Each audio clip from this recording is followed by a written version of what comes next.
Bom, pessoal, agora ainda dentro dessa parte de regras gerais sobre citação, a gente vai ver especificamente quais são os efeitos que a citação tem. Então, primeiramente, o que fala aqui o CPC? Quais são os efeitos da citação válida, ou seja, o pressuposto é que ela seja válida. Primeiro, ela induz litispendência, torna litigiosa a coisa e constitui in mora o devedor. E aqui a doutrina ressalta, né, que a litigiosidade da coisa e a litispendência, ela já existia em relação ao autor. Então, agora ela também passa a existir em relação ao réu. E aí, a letra da lei fala exatamente isso. Então, depois vocês podem ler o artigo com calma, mas como é uma parte bem tranquila, eu não vou reler com vocês. Vamos continuar. O que é importante sobre a mora do devedor? Que ela existe, essa constituição in mora, apenas nos casos em que não estamos falando de uma obrigação líquida, certa e com uma data de vencimento acertada entre as partes. Apenas no caso em que não existe esse termo, né? E aí eu coloquei um julgado para vocês que mostra justamente quando que existe essa questão da constituição do devedor in mora pela citação e quando não existe. Então, vamos ler.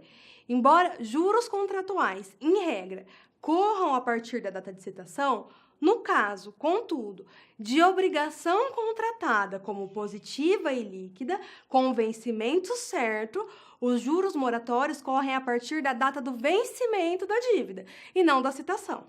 É isso. Vamos continuar.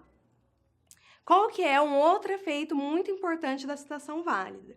É que ela interrompe a prescrição. E quando que isso se opera? Quando começa? Com o despacho que ordena a citação, e não com a citação em si. Então, existindo o despacho do juiz que determina a citação, já vai ocorrer essa interrupção. E ainda que ela seja proferida por um juiz incompetente. Por quê?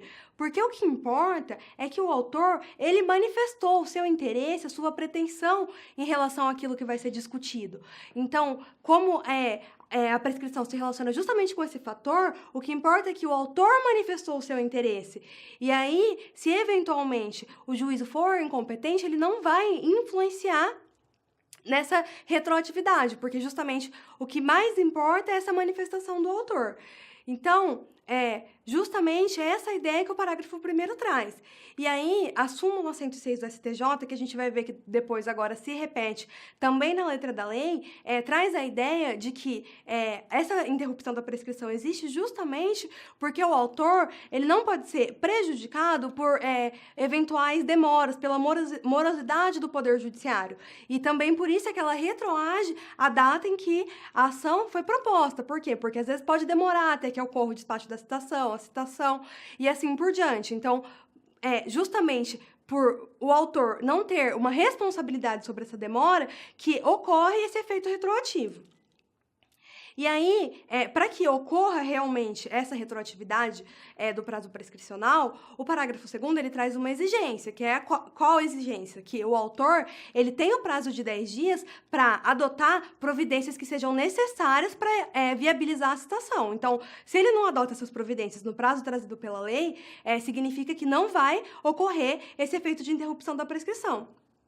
E aí, como eu falei para vocês, agora a letra da lei corrobora aquele enunciado da súmula que a gente acabou de falar, que é justamente a ideia de que a parte ela não pode ser prejudicada por uma demora que é de responsabilidade exclusiva do serviço judiciário.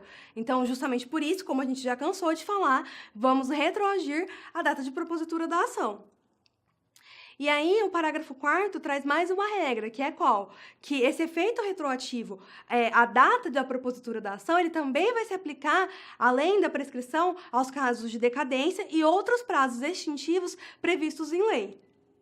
Então, fixando, né? Quais são os efeitos da citação? Ela induz litispendência para o réu, ela torna litigiosa a coisa, ela constitui in mora o devedor, interrompe a prescrição, e aí, retomando a questão das aulas de petição inicial, de emenda da inicial, vamos lembrar também que a citação tem o efeito de precluir a possibilidade do autor alterar, emendar a petição inicial sem o consentimento do réu, ou seja, a partir da citação, o autor ele só vai poder fazer alguma alteração na petição inicial se o demandado concordar com essa alteração e for viabilizado o contraditório a respeito disso, tudo bem? E aí, gente, o que mais que é importante a gente salientar nessa parte?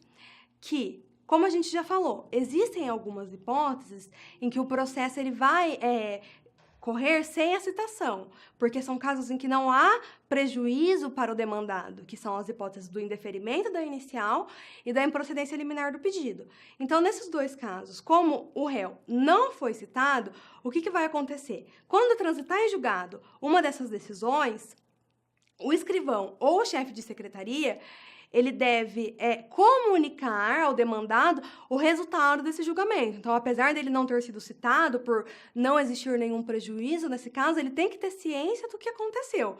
E é justamente a regra que traz o artigo 241. Então, por enquanto é isso. Daqui a pouco a gente volta para falar um pouco mais de citação.